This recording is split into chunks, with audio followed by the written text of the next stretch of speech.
कहते हैं कुछ कहानियाँ सिर्फ सुनी नहीं जाती बल्कि जी भी जाती है। ये कहानी है एक ऐसे दादाजी की जिन्होंने अपने जीवन में वो देखा जो आम इंसान सोच में नहीं सकता।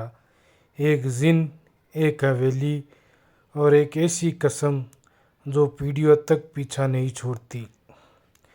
जब दादाजी का सामना जिन से हुआ, एक सच्ची लगने वाली पर अविश्वसनीय कहानी जो आपकी रातों की नींद उड़ा देगी।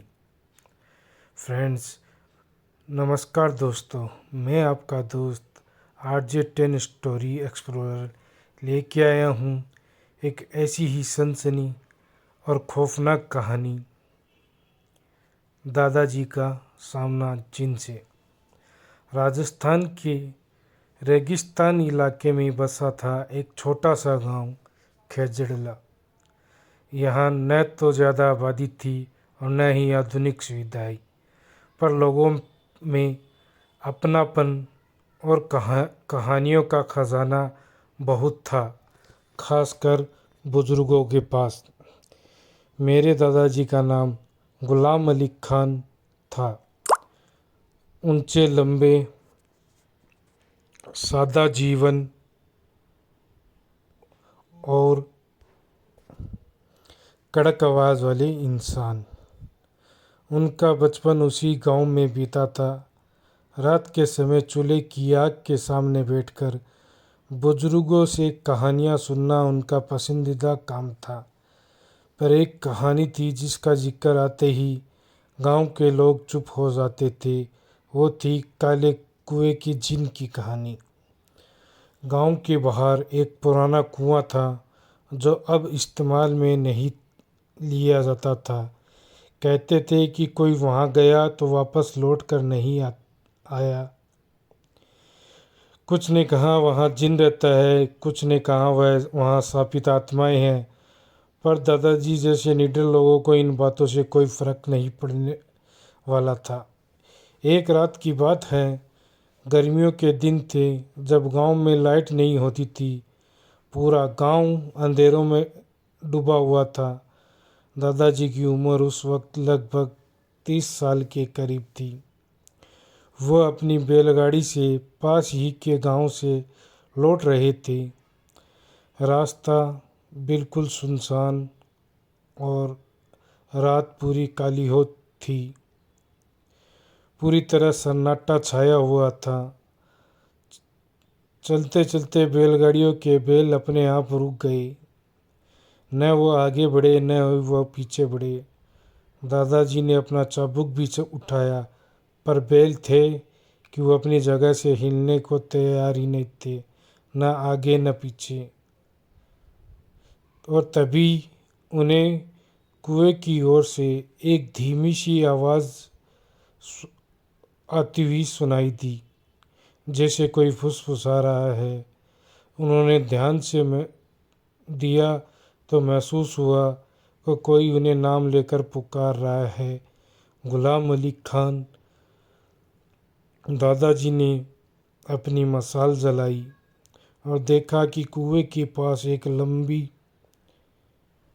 परछाई खड़ी है जो बहुत ही लंबी और सिर से पांव तक काले कपड़े में लिपटी हुई है, जिसकी आंखें जल रही है। परछाई धीरे धीरे कुएं से बाहर आई और बाहर आकर वह दूर खेतों की ओर बढ़ने लगी। दादाजी भी निडर थे।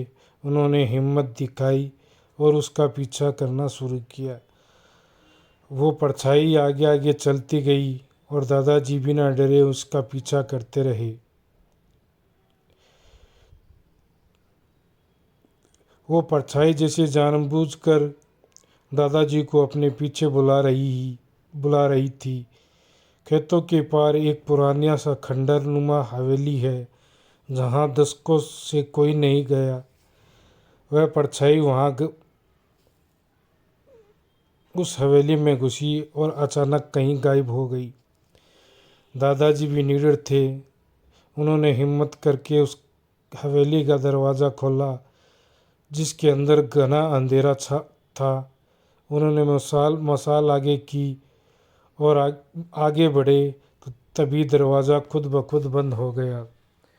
एक ज़ोरदार सी हवा चली और वो सामने वो जिन प्रकट हुआ।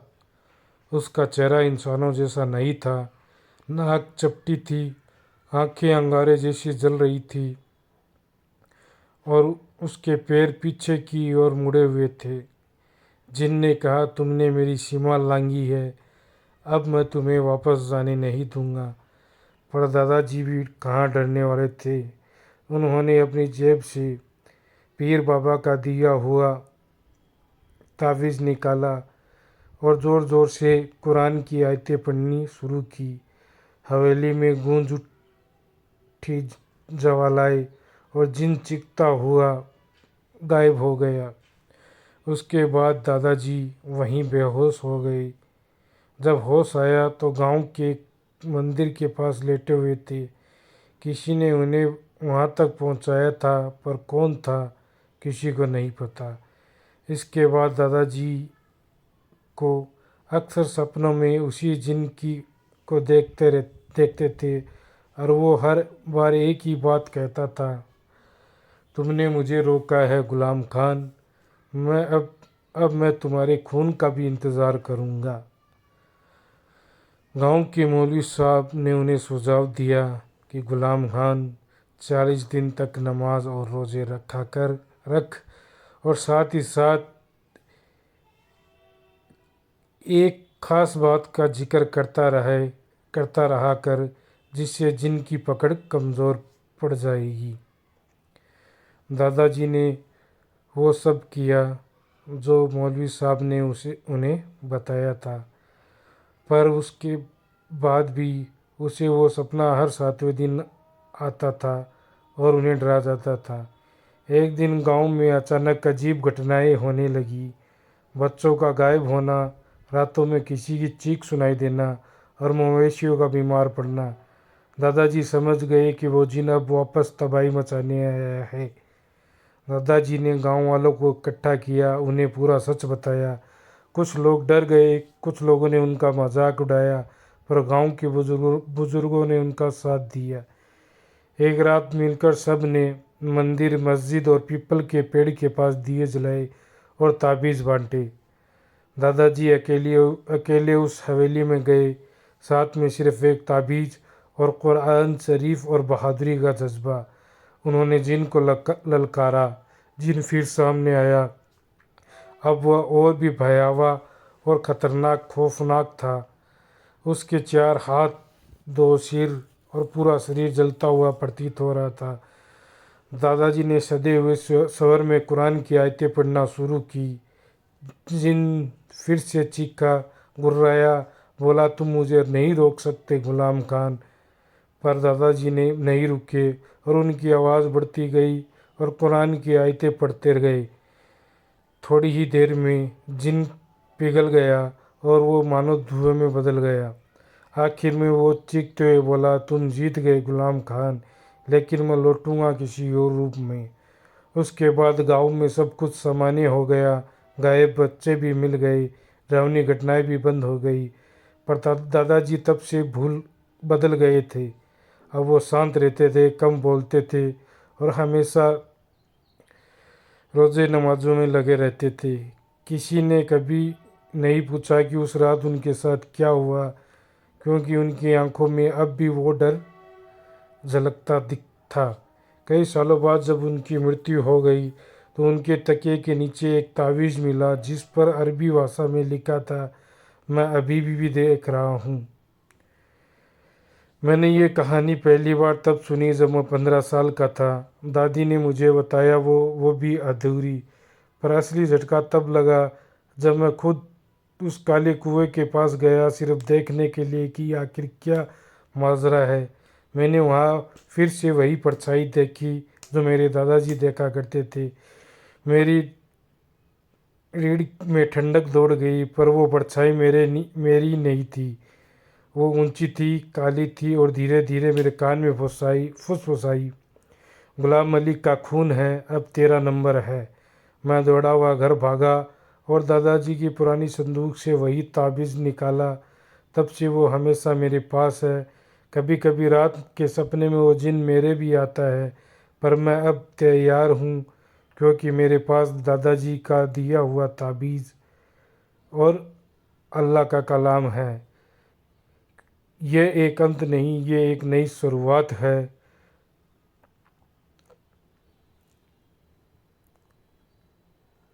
आज मैं आज मैं गांव में वो पुराना कुआं वैसा ही खड़ा है, वीरान और चुपचाप।